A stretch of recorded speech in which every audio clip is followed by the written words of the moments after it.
Dan Commons, welcome, at least virtually, to the bookshop. How are you? Yeah, good, thank you. How are you? Yeah, not bad, not bad. So we're here today to talk about photo books, a bit of PhD stuff, and just generally being creative and a photographer. And I came across your work fairly recently through setting up the bookshop, actually, and a lot of people were sending me stuff to find, and I think I just someone sent me yours, and then I DM'd you off the back, and then found out that you're actually quite an interesting person as well. Thank you. And the book in question being Idiot Kosmos, which is your newest book, unless you've released another one I haven't noticed. Sorry, say that again? So the book that I got off of you for the bookshop is Idiot Kosmos. Yeah. Which, if you want to get a little bit into what it is, because it's quite a mysterious little book that hangs around on our shelves. I guess I guess it's my third publication, which I guess has a bit of a theme to it, and I guess if there's a sort of core process of theme, it's ambiguity. I think I'm sort of interested in how ambiguity helps exaggerate the photographic language and how meaning is invoked through that process of suspending meaning, or any concrete meaning. Because I think what makes photography powerful is its contingency in the way it sort of changes over time. Yeah, and it's sort of at the mercy to, like you said, time, but also its surroundings and what's going on and various things. So to people picking it up in our bookshop, probably read it very differently to how, well, you read it, or people picking it up directly from you who may know you. And yeah. Yes. I think I get uncomfortable with suggesting what things mean. I don't think it's really, an artist's intention to do that, really. I think maybe they should point, to certain directions of thought, but I think I've just always been fascinated with photography as a language in itself, and what it does when it's sort of decoupled from sort of any sort of context or textual information or captioning, and especially when the images are flawed. I think it makes it even more a sort of personable experience and reading. And when you say flaws, that's kind of what I've noticed a thread between a lot of photographers we spoke to of that idea of like actually kind of preferring images that kind of seem off or wrong. And I don't know whether it's just like a love of being kind of rule breakers, or just something about it just is more interesting for the photographer themselves, I think. I think it's interesting, at the moment I think there's a big fashion for low resolution digital compact cameras. I've read this somewhere. And I think there's something about, realism isn't real, is it? Like, the more clarified something is, the more sort of high res an image is, the more, I guess, hyper real it is. The more it sort of feels more like the simulation of a thing. Whereas, perception, subjectivity is tricky, isn't it? It's all very individual. It's sort of informed by our own sort of psychological processes, and so those flaws, I think, we feel sort of a trace of humaneness, which is lost, when if you're shooting sort of large format images or digitally, maybe. Yeah, and that trend of the digicam as well is also, I guess, tied a little bit to nostalgia too, because before everyone started raving about them, it was point and shoot 35mm, and now it seems like the younger people whose family photos aren't shot on film. I'm recording back to another conversation, but it's interesting you had a slightly different perspective on it. Yeah, I think nostalgia is a tricky word, because I think usually people, what I don't know what that means, because usually people that tap into something that is nostalgic, they don't really have a direct experience with. Um, so I think it's more about the aesthetics, isn't it? Like the visual aesthetics of the thing. And I guess that's where a lot of artists start, initially anyway, isn't it? There'll be something about the quality. So you talk about 35mm cameras, there's something atmospheric about that draws people in, that resonates with people.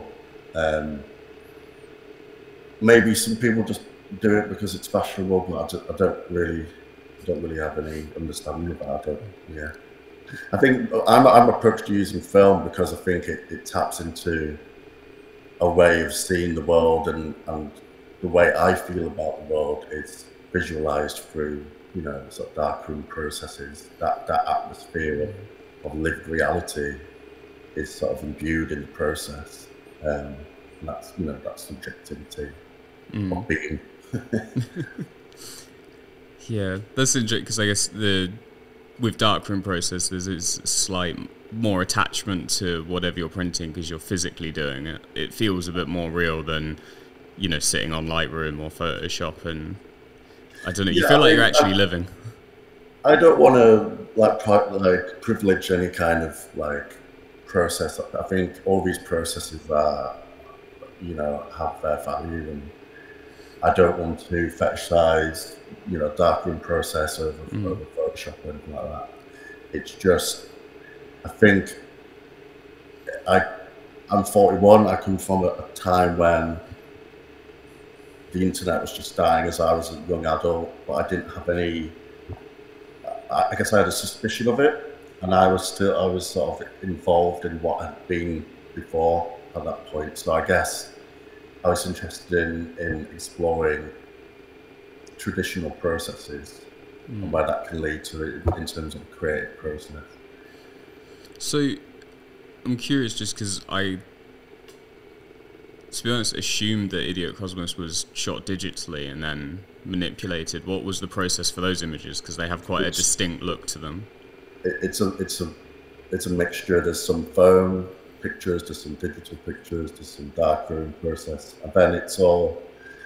I've just basically used a Xerox printer that I've got just to like collapse all of those different ways of shooting into, I guess, one aesthetic or one sort of feature, and that sort of half-turned that effect you get, I think, is quite interesting in the way, when you sort of crop in on certain images, the way it sort of dilapidates further, and yeah, I've always just liked that experience of looking at images and that relationship to sort of printed media.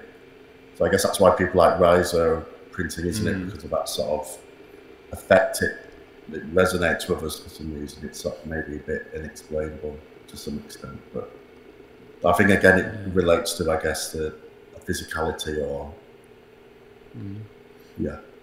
Yeah, and I think you're right with a sense of physicality and tactileness, because I feel like,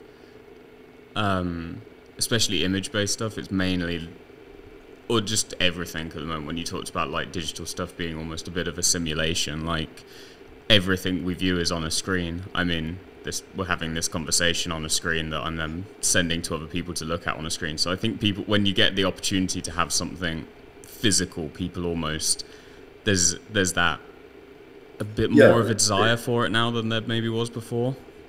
I think so, yeah. And obviously, I mean, the irony of using any process is that eventually it ends up being digitized.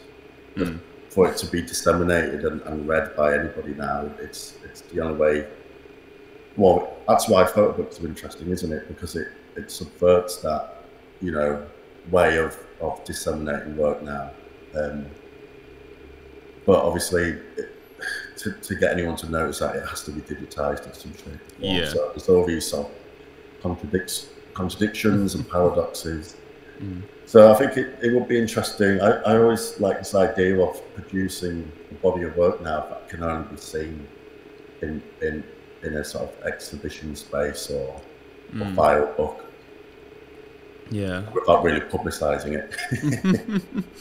Yeah, and having something that's,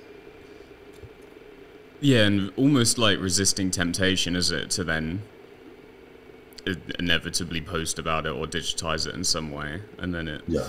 just vanishes, which I guess is how things were before. And it's a miracle we kept track of anything. But yeah, because I feel like there is like a almost, I don't know. They say people like things go in cycles, don't they? And it's called to attention how much we actually like physical things. The same way as when e-readers came in, everyone was suddenly talking about how they missed the smell of books. And I don't think anyone had talked about the smell of a book before that was even considered. Yeah.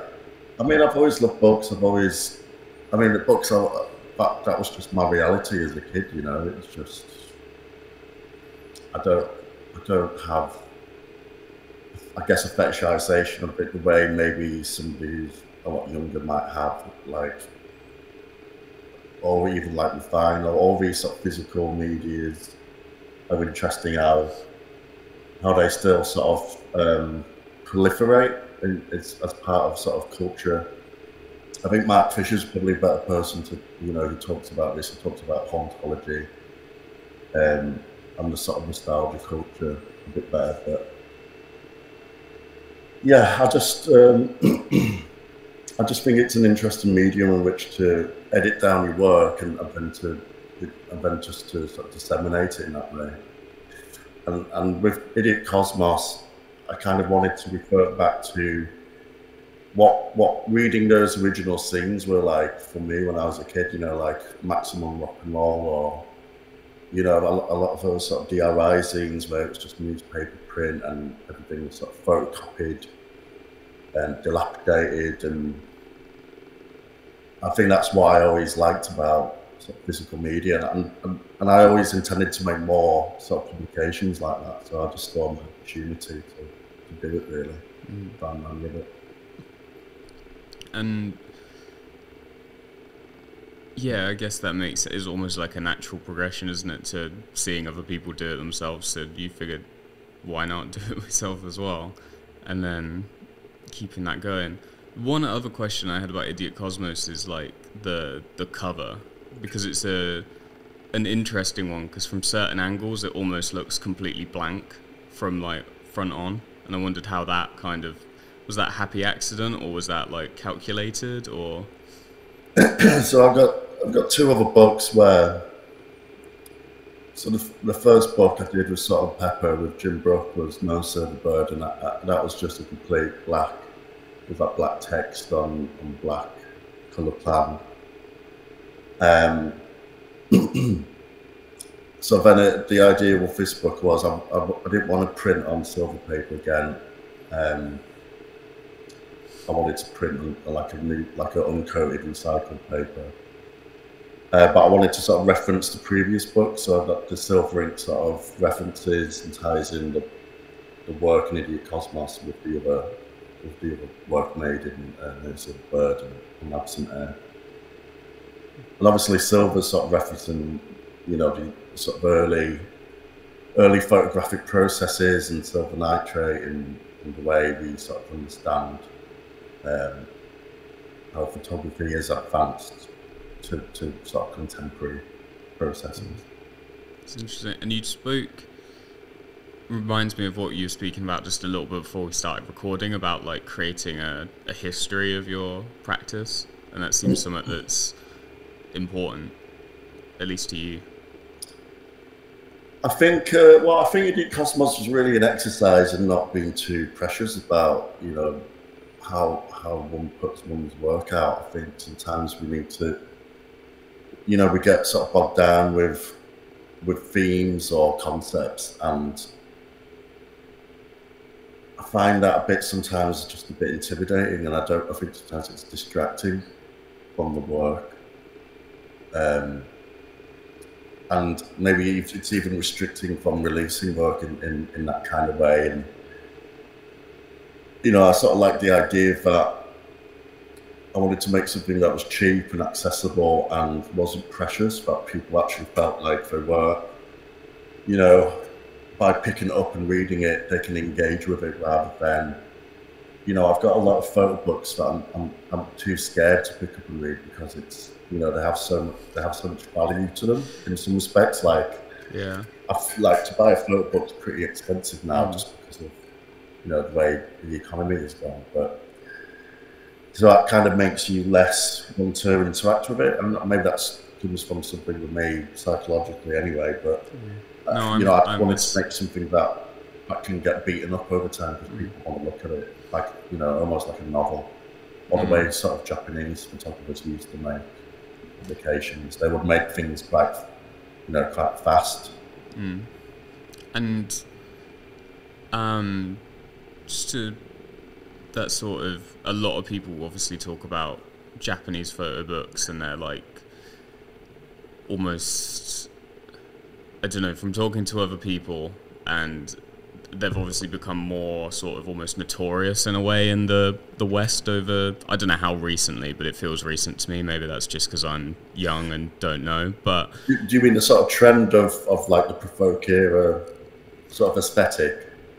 Yeah, definitely. And also just like the fascination with that seems to have come back around recently. And I think my theory with it is, I think the style of it's quite, obviously it's quite rough. It's, you know, you've got the Ari Buri bokeh sort of style. And I think that really resonates particularly in Britain because, you know, it's not a sunny, happy place, is it, to live? It's not. It is rough to live in Britain. And I think the way the Japanese utilize those techniques, you know, sort of reflected something about the political atmosphere in which that work has been made originally in Japan to, you know, sort of contemporary British, you know, life. I think it sort of has a parallel really, especially, you know, sort of post Brexit. I mean, yeah, there's a risk of it being fetishized, and it's something I'm thinking about in terms of my own work. I'm worried about. I think nobody wants to be pigeonholed away, and it's sometimes it's about how can you make work adjacent to sort of a practice maybe you've established yourself in. Yeah, because that is a challenge as it gets more popular, is that it becomes a thing that, I guess anything that becomes trendy, there's like 100 million copies of it, isn't it? And then it's how you make yourself different or still resonate. It's always best not to follow trends. It's just, I think that the challenge comes with, you know, how do you challenge yourself as a practitioner? And Provoke was, as soon as it appeared in Japan, Provoke was utilized in, you know, commercial practice at the even back then in the sort of early 70s. So it's, you know, it's not something that hasn't happened before, and you see it sort of happening now in certain sort of fashion editorials. But you know, I think there's so many things happening in photography at the moment. There's no one sort of overpowering trend. There's just lots of different sort of ebbs and flows of different ways of visualizing the world, as it were. Nice. And then I was going to ask you as well about your PhD work as well at Huddersfield. Yeah, so I'm currently enrolled as a PhD researcher at Huddersfield on a place-based scholarship. And my research is really sort of looking at documenting where I live, which is Armley in Leeds, and it's a place that is it's described as living in a state of relative deprivation. And you know, I think when people say deprivation, that there's a sort of barrage of cliched images that come to mind, right? So it's in part the research is about challenging how sort of objective descriptors I've visualized. But I'm using it as an opportunity to reorientate my idea of photography being something quite cynical and neutral to maybe utilize it in a sort of emancipatory way and invite members of the community to engage in the practice of documenting place as well. So I'm sort of, the research is sort of frameworked by Ariella Azule, who proposes this idea of citizenship through photography, and the idea of a civil imagination through collaborative photographic practices. So that's something I'm sort of navigating at the moment. It's not something I'm used to doing really. It's collaborating with other people. So it's quite a new way of working for me. And it's got its challenges. Obviously, yeah. PhD is not, it's not an easy task, and there's a lot of sort of pitfalls to do. And what made you decide to do it? Well, the opportunity was there, but I think my academic sort of history it's quite recent. So I went back to uni as a mature student. I did photography and graduated in 2020. And I did a master's while we were in lockdown, and it was quite a sort of a dark look into photography's history, really. The way it's sort of embroiled in sort of ideological discourse, and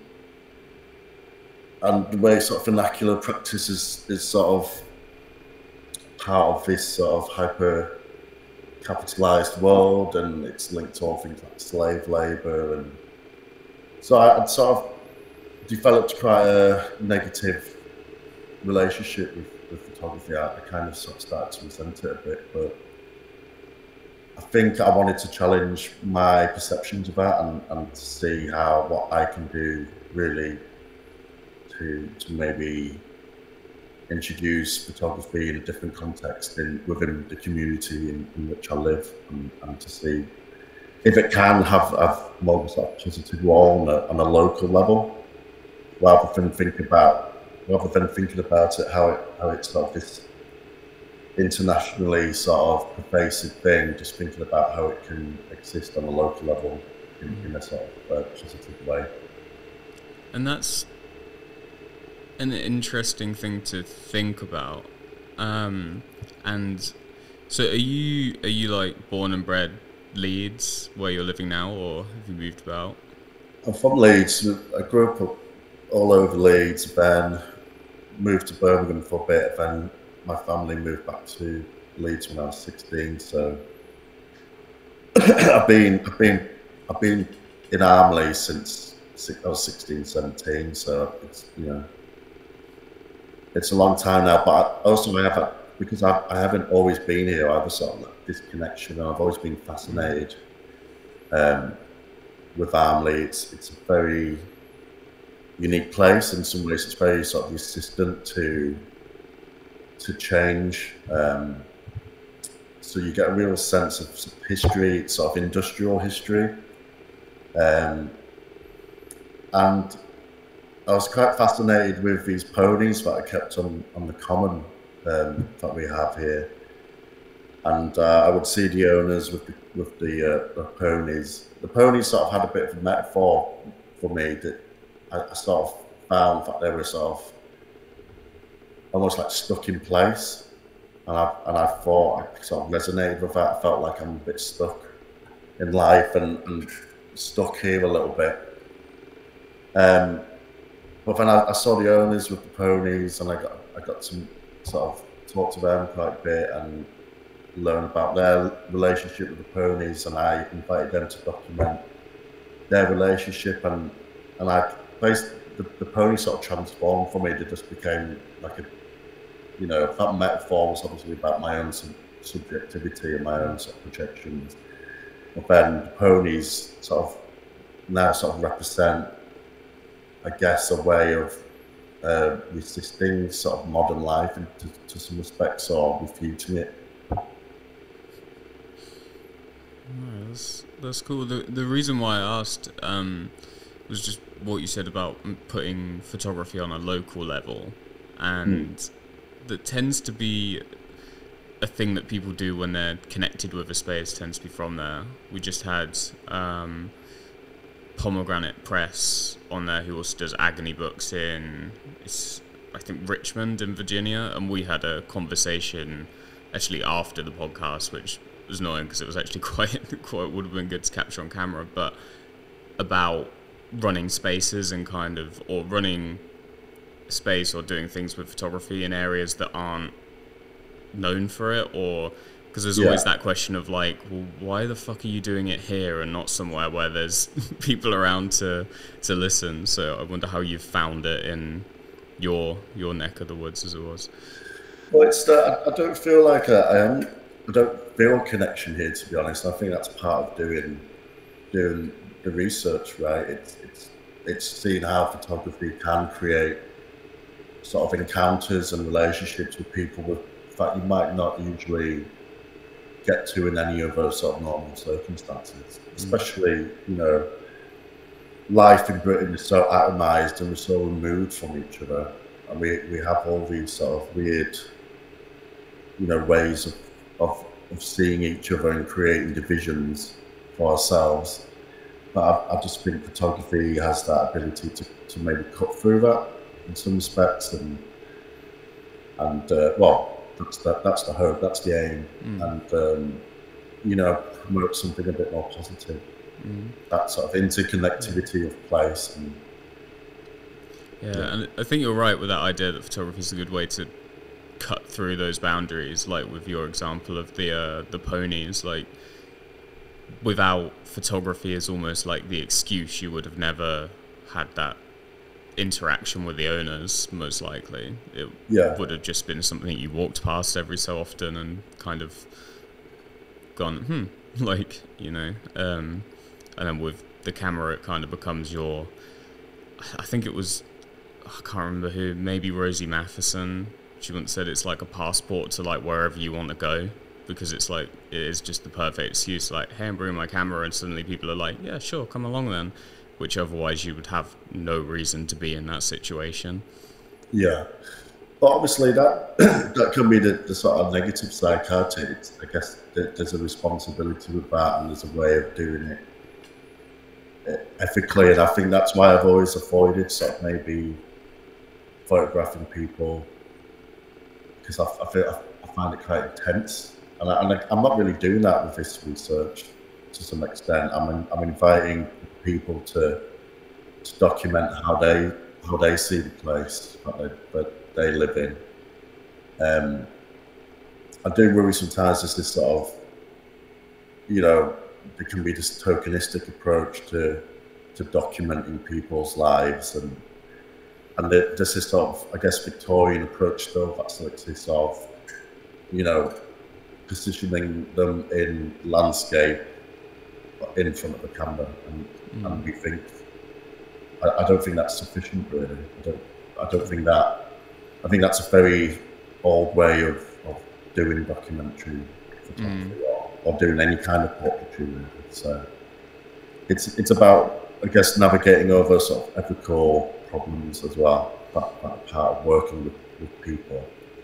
And especially in an area that's deprived, it's, you know, everyone here is going to have different kinds of circumstances, and, you know, there's lots of instances of substance abuse, and so you've got to sort of really make sure and care that the people you're working with are sort of capable of doing it, really, to some extent. But you don't want to be exclusionary either. So it's it becomes very difficult to explore in that way. But I imagine also very interesting. It's just like you said, it's a good way to meet people. It's a good way to understand, you know, the kind of people that you live with, and and that's what's needed more, isn't it? I think, especially in, you know, sort of these politically fraught times. It's, you know, it's making those connections are important.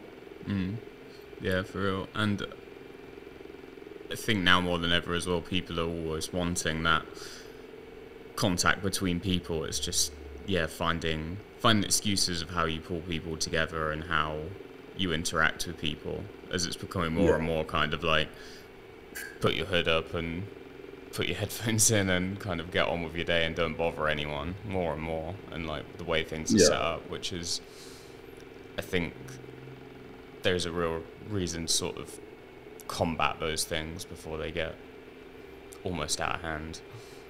Yeah, absolutely. It's like you said, you know, media has a way of dividing us, but then it also has the ability to sort of, you know, possibly unite people as well. I mean, that's what's been good in some respects to, you know, social media. If you look at things like Arab Spring, but then obviously the other side of the coin is how we're seeing sort of Meta sort of conducting itself now, isn't it? So, and obviously photography is ingrained in all of these things. I think that's what, you know, I'm very conscious about as a photographer. Yeah, I think that, like, if anything speaks to the power of it, right? It can be used for great good, but also great evil as well, if you want to go to that level. Which, yeah, it's just exploring the space in between, isn't it? Trying to see what it can do and how it affects people, which I guess hearing you speak about that now makes sense why there's almost a deliberate vagueness to something like Idiot Kosmos. I think I just wanted to capture that feeling of what it feels like to be alive now and be at the behest of things that we don't really have much control over. And, you know, Britain feels like a post-Soviet state now, but, you know,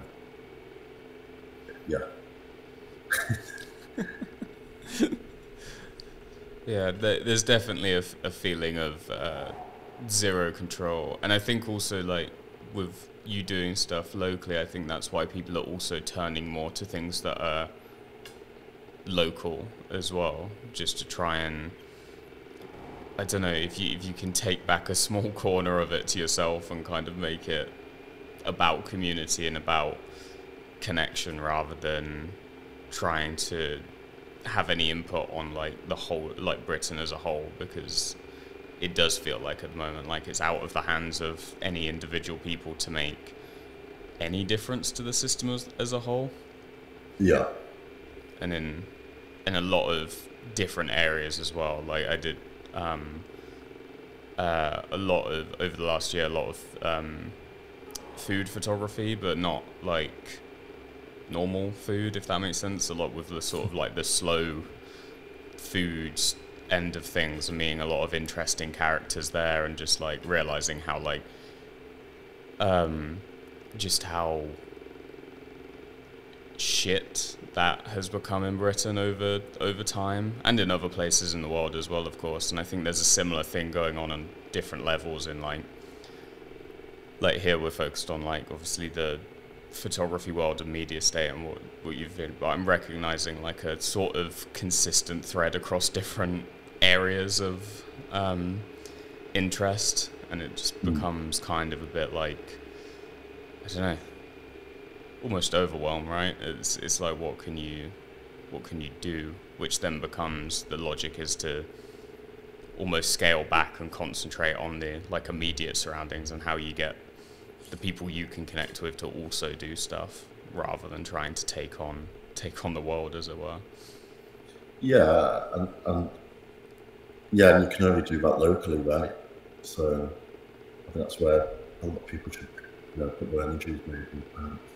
It's not for me to say, really. Fair enough.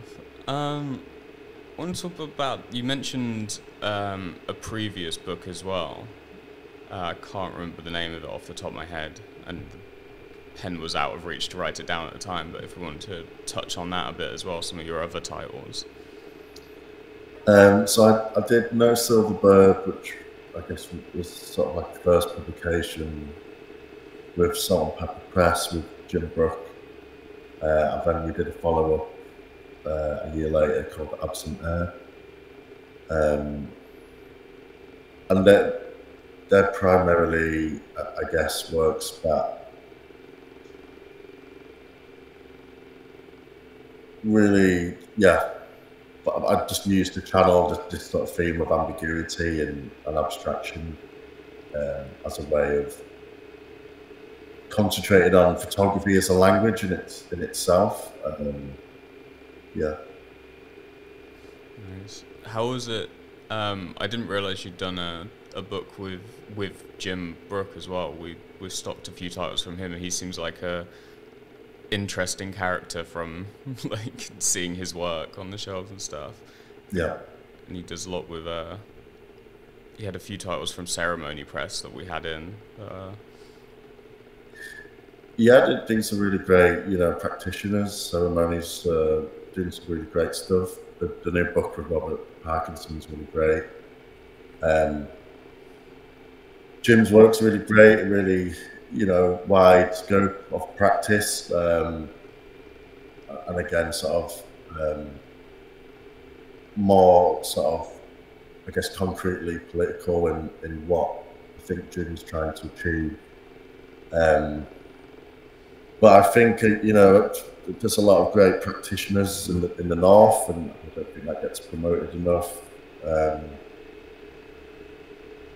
And I think, that's what, and I think if there was a theme that underpins a lot of people's work, is, it's that acknowledgement of politics and how that infuses the work and how that inscribes the world that we live in. And the sort of environment of it. Nice. And then, is there anything else you wanted to get off your chest? Just as a sort of I didn't mean to go on a political rant. That's all good. That's what the show's for. It's just to go in random tangents to see where we end up. But yeah, if you have any other burning thoughts or hot takes or anything else that I haven't, realised that you do that I should know about, or other people should know about. I can't think off the cuff right now. Nice, cool. Am I right in thinking you're in a band as well? Is that something I saw on Instagram? Yeah, I'm having a midlife crisis, so I'm in a band. I've started a new band. Nice. Sick. Yeah. Well, music was sort of like my first sort of love, really. So, but then I fell out of it. Photography picked up where that sort of left, and then I think I can sort of in a place mentally where I can strike a balance between the sort of two outputs. And I think there's an interesting sort of interrelation between photography and music, and that's something I'd like to sort of explore a bit more. We've got some more time free. Nice. That sounds fun. Sounds like it will be interesting. But yeah, if there's nothing else, thank you for taking your time out of your Sunday morning to come chat with us, and thanks for coming on. Where can people find you? Instagram's the best for now, as broad as it is. Yeah. Cool. I'll leave it in the description below. But yeah, cheers, man. Thank you, Joe. Cheers. Nice.